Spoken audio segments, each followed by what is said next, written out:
Hello friends, அஸ்ஸலாமு அலைக்கும். Welcome to Samika's kitchen. இன்றைக்கி நம்மளோட சமிகாஸ் கிச்சனில் ஒரு அவேர்னஸ் வீடியோ தான் பார்க்க போகிறீங்க. நான் யூஸ் பண்ணிகிட்டு இருக்கிற ஸ்டவ் வந்து ஸ்டீல் கிடையாது, கிளாஸ் ஸ்டவ்.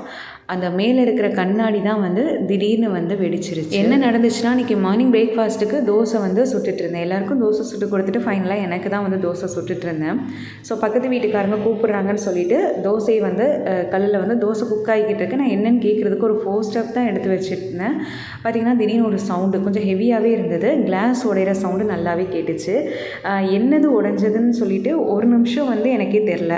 அப்புறம் தான் வந்து நோட் பண்ணுறேன், என்னோடய கிளாஸ் ஸ்டவ் வந்து பார்த்திங்கன்னா வெடித்து அந்த கண்ணாடி எல்லாமே அங்கங்கே சதறி கிடக்கு. ஒரு செகண்ட் வந்து நான் ஸ்டன் ஆகி அப்படியே நின்றுட்டேன். ஹார்ட் பீட்லாம் வந்து எகிற ஆரம்பிச்சிட்டு ரொம்ப வந்து பயந்துட்டேன். அதுக்கப்புறம் டக்குன்னு சுதாரிச்சுட்டு ஃப்ளேம் எல்லாம் நான் ஆஃப் பண்ணிவிட்டு கீழே சிலிண்டரையுமே ஆஃப் பண்ணிவிட்டு டக்குன்னு என்னோடய ஹஸ்பண்டை வந்து கூப்பிட்டு வந்து காமிச்சேன். அவங்களும் வந்து பார்த்துட்டு இது எப்படி வந்து உடஞ்சதுன்னு தெரியலை சொல்லிட்டு பார்த்துட்டு இருந்தாங்க. நான் இப்போ வரைக்கும் தெரியலை அது எதனால் அது பிரேக் ஆச்சுன்னு சொல்லிட்டு. கிளாஸ் டாப் வாங்கும் போதே வந்து நம்ம சூடாக இருக்கும் போது அதில் ஏதாவது வந்து குளிர்ந்த தண்ணி வச்சு துடைக்கிறது இல்லை தண்ணி பட்டால தான் இந்த மாதிரி வந்து வெடிக்கும்னு வந்து சொல்லுவாங்க. எங்களுக்கு கடையில் வாங்கும் போதே சொன்னாங்க. நான் அதனால் அந்த மாதிரிலாம் எதுவுமே வந்து நான் செஞ்சதும் கிடையாது. கிட்டத்தட்ட இந்த ஸ்டவ் வாங்கி 8 வருஷம் ஆகுது. 8 வருஷம் எந்த ஒரு ப்ராப்ளமுமே வந்ததில்லை. ஃப்ளேம் மட்டும் கொஞ்சம் கம்மியாக எரியும். அதுவுமே வந்து அந்த டஸ்ட்டெல்லாம் வந்து எடுத்து விட்டு சரி பண்ணிட்டோம்னா நல்லா எரிய ஆரம்பிச்சிடும். ஸோ 8 இயர்ஸ்க்கு மேலேயே ஆகிட்டு இந்த ஸ்டவ் டாப் வாங்கி. திடீர்னு வந்து பார்த்திங்கன்னா இந்த மாதிரி வந்து அந்த கண்ணாடி வந்து வெடிச்சது வந்து எங்களுக்கே தெரியலை எதனால் இப்படி ஆச்சுன்னு சொல்லிட்டு. ஸோ இந்த மாதிரி கிளாஸ் டாப் வெடிக்கிறதுக்கு நிறைய ரீசன் வந்து இருக்கலாம்.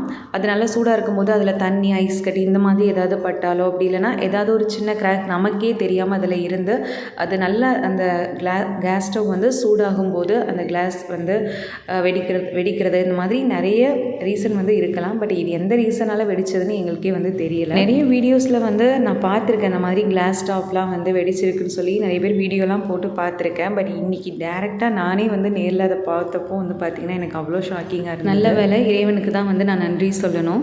ஏன்னா அவ்வளோ நேரம் நான் பக்கத்தில் தான் நின்றுட்டு இருந்தேன். அப்போ வந்து ஒருத்தவங்க கூப்பிட்றாங்கன்னு சொல்லிட்டு நகல்றேன். அந்த செகண்டில் வந்து அந்த கிளாஸ் வந்து வெடிக்குது. பக்கத்தில் நின்றுருந்தால் கண்டிப்பாக அந்த கண்ணாடி எல்லாமே நம்ம மேலே வந்து பட்டிருக்கும். ஸோ கண்ணிலலாம் பட்டிருந்தா எவ்வளோ பிரச்சனையாக இருக்கும். இறைவனுக்கு தான் வந்து நன்றி சொல்லணும். அந்த நேரம் வந்து யாரும் பக்கத்தில் இல்லை, குழந்தைங்களோ யாருமே இல்லை. அதுவே வந்து ஒரு பெரிய சந்தோஷம். அப்புறம் இந்த ஸ்டவ் வந்து நம்ம வாங்கி ஒரு 6 மந்த் 1 இயர் அந்த மாதிரி டைம்லலாம் இந்த மாதிரி வெடிச்சிருந்துச்சுன்னா கண்டிப்பாக நம்ம ஏதாவது வந்து கம்ப்ளைண்ட் பண்ணலாம். பட் இது நம்ம வாங்கி 8 வருஷத்துக்கு மேலே ஆகுது. அது மட்டும் இல்லாமல் இந்த 8 வருஷம் இது வந்து நல்ல யூஸ் ஆகிருக்கு. எந்த ஒரு ப்ராப்ளமுமே இல்லாமல் எனக்கு நல்லாவே வந்து யூஸ் ஆகிருக்கு. ஸோ அதனால் வந்து நான் இந்த பிராண்டெல்லாம் வந்து நான் குறை சொல்கிறதுக்கு வந்து விரும்பலை. மோஸ்ட்லி வந்து நம்ம எந்த பிராண்டில், அதாவது இந்த கிளாஸ் டாப் ஸ்டவ் வாங்குறதா இருந்தால் மட்டும் கொஞ்சம் கேர்ஃபுல்லாக தான் வாங்கணும். மேபி வந்து ஸ்டீல் வந்து என்னை கேட்டால் பெட்டர்னு சொல்லுவேன். ஏன்னா திடீர்னு ஒரு நாள் நல்லா எரிஞ்சிட்ருக்கிற அடுப்பு இந்த மாதிரி வந்து பிளாஸ்ட் ஆகுது. ஸோ அது என்றைக்கு இந்த மாதிரி வெடிக்குன்னா நமக்கு தெரியாது. அந்த மாதிரி டைமில் வந்து கண்டிப்பாக பக்கத்துலலாம் இருந்தோம்னா நம்ம நிலைமை என்ன ஆகுங்கிறதை யோசித்து பார்க்கணும். ஸோ என்னை கேட்டிங்கன்னா வந்து ஸ்டீல் பெட்டர்னு தான் சொல்லுவேன். ஏன்னா இந்த மாதிரி கிளாஸ் டாப்லாம் வாங்கினா கண்டிப்பாக நம்ம ரொம்ப ரொம்ப கேர்ஃபுல்லாக தான் பார்த்துக்கணும். அது சூடாக இருக்கும் போது அதில் வந்து குளிராக தண்ணியோ எதுவுமே வந்து படாமல் இருக்கணும். நம்மளுக்கே தெரியாமல் அதில் ஒரு கிராக் இருந்தாலும் கூட நாளாக அந்த கிராக் கொஞ்சம் கொஞ்சமாக பெருசாகி வெடிக்கிறதுக்கும் சான்ஸ் இருக்குது. ஸோ எனக்கு வந்து பார்த்திங்கன்னா அந்த அடுப்பெல்லாம் ஆஃப் பண்ணிட்டு கொஞ்சம் நேரம் பார்க்கும்போது அந்த கண்ணாடியில் கை வைக்கும்போது பயங்கர ஹீட்டாக இருந்தது அந்த கண்ணாடி. ஸோ அதனால கூட வெடிச்சதா என்னன்னு தெரியலை. ஸோ எதுவுமே யாருக்கும் எதுவும் ஆகாத வரைக்கும் வந்து சந்தோஷம். இப்போ இருக்கிற மெச்சூரிட்டி அப்போ இருந்ததுன்னா கண்டிப்பாக நான் வந்து கிளாஸ் டாப் வாங்கியிருக்க மாட்டேன், ஸ்டீலில் தான் வந்து வாங்கியிருப்பேன். ஸோ எல்லாத்தையுமே க்ளீன் பண்ணிவிட்டு அன்றைக்கி மதியம் வந்து அம்மா வீட்டில் வந்து சாப்பிட்டாச்சு. ஏன்னா கேஸ் ஸ்டவ் வந்து இனி வாங்கினா தான் நம்மளால் சமைக்க முடியும், ரொம்ப மஸ்ட்டு. ஸோ அன்றைக்கி ஈவினிங்கே வந்து புது கேஸ் ஸ்டவ் வந்து வாங்க போயாச்சு. எப்போதுமே ஏதாவது புதுசாக ஒரு ப்ராடக்ட் வாங்கணும்னா என்ன பிராண்ட் வாங்கலாம், ஸோ ஒரு தடவைக்கு 10 தடவை எல்லாத்தையுமே யோசித்து மைண்டில் நல்லா செட் பண்ணிட்டு தான் போவேன். பட் இது வந்து திடீர்னு நடந்த ஒரு இன்சிடென்ட் அப்படிங்கிறதால நான் எதையுமே வந்து யோசிக்கலை. நம்ம வந்து இனி வந்து கிளாஸ் டாப் வாங்கக்கூடாது, ஸ்டெயின்லெஸ் ஸ்டீலில் தான் அடுப்பு வாங்கணும், இது மட்டும் தான் மைண்டில் செட் பண்ணிவிட்டு நான் வந்து ஷாப்புக்கு வந்து போனேன். நான் வந்து வசந்தன் கோ தான் வந்து போனேன். அங்கேயே வந்து நியூ ஸ்டவ் வந்து நான் வாங்கிட்டேன். கிளாஸ் டாப்பில் வந்து நமக்கு நிறைய கலெக்ஷன்ஸ் இருக்கும், நிறைய மாடல்ஸ் இருக்கும். பட் ஸ்டீலில் வந்து பார்த்திங்கன்னா விரல் விட்டு எண்ணக்கூடிய அளவுக்கு தான் வந்து கலெக்ஷன்ஸ் வந்து இருக்கும். ஸ்டவ் வாங்கணும்னு வாங்கணும்னு சொல்லிட்டு ஷாப்புக்குள்ளே போனதுமே நம்ம கண்ணை பறிக்கிறது என்னமோ இந்த மாதிரி அழகழகான கிளாஸ் டாப் ஸ்டவ் தான். அவ்வளோ அழகாக நிறைய டிசைன்ஸ் நிறைய கலெக்ஷன்ஸ் வந்து இருந்தது. ஆனால் நான் நல்ல மைண்டில் செட் பண்ணி வச்சுட்டேன், நம்ம ஸ்டீல் தான் வாங்கணும், இந்த பக்கமே வந்து போகக்கூடாதுன்னு சொல்லிட்டு நான் ஸ்டீலே வந்து அடுப்பு பார்க்க ஆரம்பிச்சிட்டேன். என்னோடய ஹஸ்பண்ட் வந்து மறுபடியும் நம்ம கிளாஸ் டாப்பே எடுத்துக்கலாமான்னு வேறு அவங்க வேறு ஒரு பக்கம் வந்து மைண்டை வந்து சேஞ்ச் பண்ண தான் பார்த்தாங்க. ஆனால் நான் வந்து எப்படி நேர்லேயே பார்த்ததுக்கப்புறமும் எப்படி இப்படி சொல்கிறாங்கன்னு எனக்கே வந்து தெரில. அவ்வளோ ஷாக்கிங்காக தான் இருந்தது அவங்க சொன்னதும். ஏன்னா சமைக்கிறது வந்து நான் அவங்க இல்லைல்ல, அதனால் அவங்க அப்படி தான் சொல்லுவாங்கன்னு சொல்லிட்டு நான் பாட்டில் ஸ்டீல் ஸ்டவ்வே வந்து பார்க்க ஆரம்பிச்சிட்டேன். இதுக்கு முன்னாடி நான் யூஸ் பண்ணிகிட்டு இருந்தது வந்து 2 பர்னர் கேஸ் ஸ்டவ். இப்போ நான் வாங்கியிருந்தது வந்து 3 பர்னர் கேஸ் ஸ்டவ். எனக்கு 3 பர்னர் கேஸ் ஸ்டவ் வந்து வாங்கணுங்கிறது ரொம்ப நாள் ஆசை தான். ஆனால் இப்போதைக்கு நமக்கு வந்து அடுப்பு நல்லா இருந்ததால் நான் வந்து அதே வந்து நம்ம ஓடுற வரைக்கும் ஓடட்டும், அதே நம்ம யூஸ் பண்ணிக்கலாம்னு சொல்லிட்டு தான் வந்து இருந்தேன். ஆனால் அது வந்து இப்படி திடீர்னு பிளாஸ்ட் ஆகி நான் நியூ அடுப்பு வந்து வாங்குவேன்னு நினைக்கல.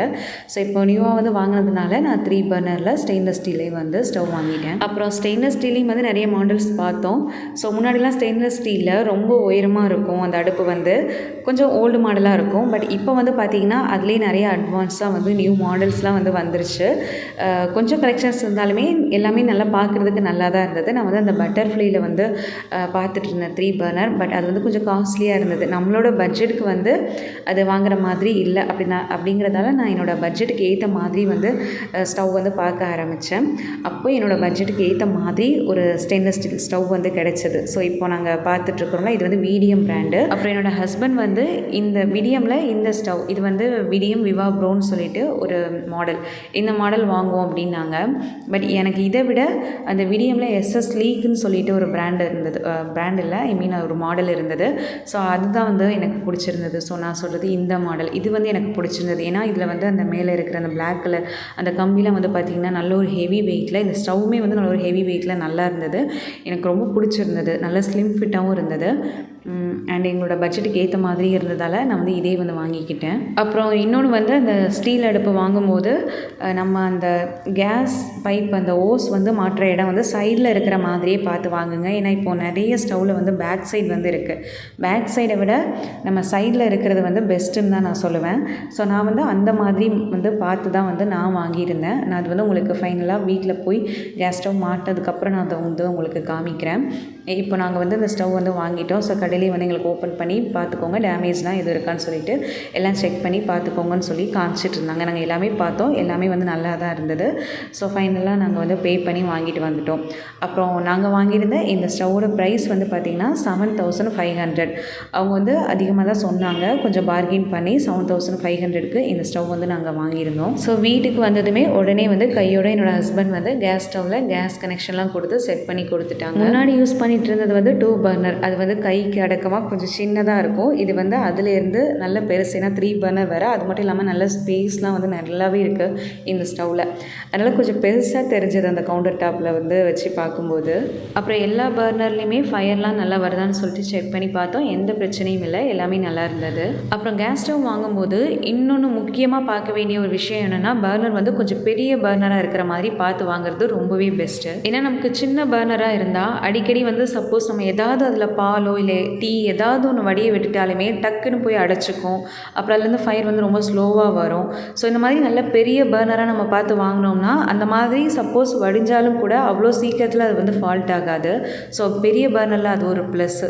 ஸோ 2 பர்னர் வச்சு நீங்கள் வாங்குறதா இருந்தாலும் சரி, 3 பர்னர் வச்சு வாங்குறதா இருந்தாலும் சரி, ஒரு பர்னர் வந்து நல்ல பெரிய பர்னராக இருக்கிற மாதிரி கொஞ்சம் பார்த்து வாங்க. இதுக்கு முன்னாடி நான் யூஸ் பண்ணிகிட்டு இருந்த அடுப்பில் வந்து ஒரு பர்னர் மீடியமாக இருக்கும், இன்னொன்று வந்து அதில் இருந்து சின்னது. ஸோ மீடியம் பர்னரை விட சின்ன பர்னரில் வந்து ஏதாவது சப்போஸ் வடியை விட்டுட்டா கொஞ்சம் ஃபயர் வந்து ஸ்லோவாக எரிய ஆரம்பிச்சிடும். அதுக்கப்புறம் சரி பண்ணதுக்கப்புறம் அது வந்து சரியாயிடும். பட் அதனால இந்த தடவை வந்து கொஞ்சம் பெரிய பர்னராக இருக்கிற மாதிரியும் நாங்கள் வந்து பார்த்து வாங்கிக்கிட்டோம். அண்ட் இந்த அடுப்பில் வந்து ஃபயர் எல்லாமே வந்து நல்லாவே வந்து எரியுது. ஸோ ரொம்பவே பிடிச்சிருந்துச்சு. இந்த அடுப்பு வந்து எனக்கு ரொம்ப பிடிக்கிறதுக்கு காரணம் வந்து இது வந்து மிரர் ஃபினிஷ் லுக்கில் வந்து இந்த ஸ்டெயின்லெஸ் ஸ்டீல் வந்து இருக்குது.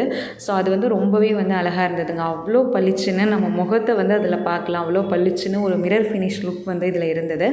அண்ட் இந்த பர்னருமே வந்து பார்த்திங்கன்னா காப்பர் பர்னர். ஸோ இது காப்பர்னு தான் வந்து சொன்னாங்க. அப்புறம் இந்த மேலே இருக்கிற அந்த பிளாக் கலர் ரேக் வந்து பார்த்திங்கன்னா நல்ல ஹெவியாக இருந்தது. நம்ம எந்த ஒரு பாத்திரம் ஹெவியான பாத்திரம் மேலே வச்சாலுமே அது வந்து வாரி விடாத அளவுக்கு அந்தளவுக்கு நல்ல ஹெவியாக இருந்தது. அது எனக்கு ரொம்ப பிடிச்சிருந்தது. அண்ட் அப்புறம் 5 இயர்ஸ் வந்து வாரண்ட்டி கொடுத்துருக்குறாங்க இந்த கேஸ் ஸ்டவ்க்கு. அண்ட் அப்புறம் இதில் வந்து கொஞ்சம் ரெஸ்ட்ரிக்ஷன்லாம் கொடுத்துருக்காங்க. என்னென்னா இந்த மாதிரி ஒரு க்ரீன் கலரில் இருக்கும்ல பாத்திரம் கழுவுறதுக்கு யூஸ் பண்ணக்கூடிய ஸ்க்ரப்பர், அப்புறம் அந்த ஸ்டீலில் இருக்கக்கூடிய அந்த ஸ்க்ரப்பர் அதெல்லாம் வந்து நம்ம யூஸ் பண்ணக்கூடாது. சோப்பு தூள் அந்த மாதிரி போட்டு நம்ம வாஷ் பண்ணக்கூடாது. ஒரு மைல்டான லிக்விட் வச்சு ஒரு சாஃப்டான ஒரு ஸ்பான்ச்சு அப்படின்னா ஒரு சாஃப்டான கிளாத் வச்சு தான் இதை நம்ம க்ளீன் பண்ணணும்னு சொல்லியிருக்காங்க. ஸோ இந்த மாதிரி நம்ம க்ளீன் பண்ணும்போது அந்த மிரர் ஃபினிஷ் லுக் வந்து நம்ம அப்படியே வந்து தக்க வச்சுக்கலாம் அப்படின்னு வந்து சொல்லியிருக்காங்க. அப்புறம் இதில் வந்து ஒரு டிக்கிங் சவுண்ட் வந்து அந்த ஸ்டவ் எரியும் போது இருக்கும். பட் அது வந்து நார்மல் தான், அது எந்த ஒரு ப்ராப்ளமும் இல்லைன்னு சொல்லியிருக்காங்க. நெக்ஸ்ட் டே வந்து இந்த அடுப்பில் வந்து நான் வந்து சமைச்சு காமிச்சிருக்கேன் பாருங்கள். இதில் சமைக்கும்போது எப்படி இருக்குதுன்னு சொல்லிட்டு பாருங்கள். ஸோ பெரிய பர்னரில் தான் வந்து நான் சாதம் வச்சுருக்கேன். சென்டரில் இருக்கிற பர்னரில் வந்து எக் வந்து பாயில் ஆகிக்கிட்டு இருக்கு. அப்புறம் இன்னொரு பர்னரில் வந்து நான் வந்து சிறுபருப்பு சாம்பார் செய்கிறதுக்கு பருப்பு வேக வச்சுட்ருக்கேன். இப்போ ஒரே நேரத்தில் நான் இந்த மாதிரி 3 பாத்திரம் ஸ்டவ் மேலே வச்சுருக்கேன். ஸோ ஒன்று வந்து பார்த்திங்கன்னா அந்த பேன் வந்து டச் ஆகலை. 3 பேனுக்குமே வந்து சென்டரில் நல்லாவே ஸ்பேஸ் இருக்குது. ஸோ சில 3 பர்னர் ஸ்டவ்வில் வந்து பார்த்திங்கன்னா கொஞ்சம் ஸ்பேஸ் இல்லாத மாதிரி இருக்கும். ஏன்னா தான் 3 பர்னராக இருந்தாலும் பாத்திரம் வைக்கும்போது அது ஒன்றுக்கு ஒன்று இடிக்கிற மாதிரி இருக்கும். பட் இதில் வந்து எனக்கு அந்த மாதிரி எதுவுமே இல்லை, அவ்வளோ ஃப்ரீயாக இருந்தது. ஸோ ரொம்பவே வந்து பிடிச்சிருந்தது. அப்புறம் வந்து அந்த கேஸ் ஸ்டவ்வில் வந்து நம்ம குக் பண்ணிகிட்டு இருக்கும்போது டிக்கிங் சவுண்ட் கேட்குன்னு சொல்லியிருந்தாங்க. பட் நான் சமைக்கும்போது அந்த மாதிரி எந்த சவுண்டுமே நான் வந்து கேட்கல. அப்புறம் வந்து நான் சொன்னோம்ல அந்த மிரர் ஃபினிஷ் வந்து அது எப்படி இருக்குன்னா நம்மளோட ஃபேஸை வந்து பார்க்கலாம், அவ்வளோ பளிச்சுன்னு இருக்குன்னு சொன்னோம்ல. இப்போ நான் வந்து இந்த கை வந்து உங்களுக்கு காமிக்கிறேன் பாருங்கள், அப்படியே எப்படி ஆப்போசிட் சைடில் தெரியுதுன்னு. ஸோ அந்த அளவுக்கு அந்த ஸ்டீல் வந்து பார்த்திங்கன்னா அவ்வளோ ஷைனிங்காக வந்து இருந்தது இந்த ஸ்டவ்வில். ஸோ அவங்க சொன்ன மாதிரி நம்ம வந்து ஸ்டவ்லாம் வந்து வாஷ் பண்ணி வச்சோம்னா இந்த மாதிரி மிரர் ஃபினிஷ் லுக்கை வந்து நம்ம வந்து தக்க வச்சுக்கலாம்னு சொல்லியிருக்காங்க. ஸோ பார்க்கலாம் நம்ம யூஸ் பண்ண எப்படி இதை வச்சுருக்கோன்னு சொல்லிட்டு பார்க்கலாம். முடிஞ்ச அளவுக்கு இது இந்த மாதிரி நல்லா பளிச்சுன்னு வச்சுருக்குன்னு தான் நான் நினைக்கிறேன். ஸோ பார்க்கலாம். அப்புறம் மெயினாக வந்து நான் ஏற்கனவே சொன்ன மாதிரி கேஸ் ஸ்டவ்வில் வந்து நம்ம மெயினாக பார்க்கக்கூடியது அந்த ஓஸ் வந்து சைடில் வருதா பேக் சைடில் வருதான்னு பார்த்துக்கோங்க. ஸோ சைடில் வரதே வந்து மோஸ்ட்லி வந்து சூஸ் பண்ணுங்கள். அப்புறம் அந்த பர்னர் வந்து நல்ல பெரிய பர்னராக இருக்கிற மாதிரி பார்த்து வாங்குங்க. ஸோ கிளாஸ் டாப்பாக ஸ்டெயின்லெஸ் ஸ்டீலான்னு கேட்டிங்கன்னா என்னோடய ஆப்ஷன் வந்து நான் ஸ்டெயின்லெஸ் ஸ்டீல் தான் சொல்லுவேன். ஏன்னா நான் வந்து இப்போ வந்து நான் பட்டுட்டேன். ஸோ அதனால் வந்து நான் அதை வந்து நான் உங்களுக்கு சஜஸ்ட் பண்ண மாட்டேன். ஸ்டெயின்லெஸ் ஸ்டீலே வந்து பெட்டர்னு வந்து சொல்லுவேன். ஸோ மற்றபடி அது உங்களோட இஷ்டம். என்ன ஸ்டவ் நீங்கள் வாங்கணும்னு நினைக்கிறீங்களோ அதை நீங்கள் வந்து வாங்கிக்கோங்க. அப்புறம் அன்றைக்கி வந்து நான் சிறுபருப்பு சாம்பார் செஞ்சிட்ருந்தேன். ஸோ இது வந்து நான் உங்களுக்கு கொஞ்சம் ரஃபாக வந்து எக்ஸ்பிளைன் பண்ணுறேன். இந்த ரெசிபி வந்து இது ரொம்ப சிம்பிளான ஒரு லஞ்சுக்கு செய்யக்கூடிய ஒரு சாம்பார் தான். நான் ரொம்ப டேஸ்ட்டாக இருக்கும். ஸோ நான் எப்போதுமே சிறுபருப்பை வந்து குக்கரில் வேக வைக்க மாட்டேன், பேன்லேயே வந்து வேக வச்சுடுவேன்.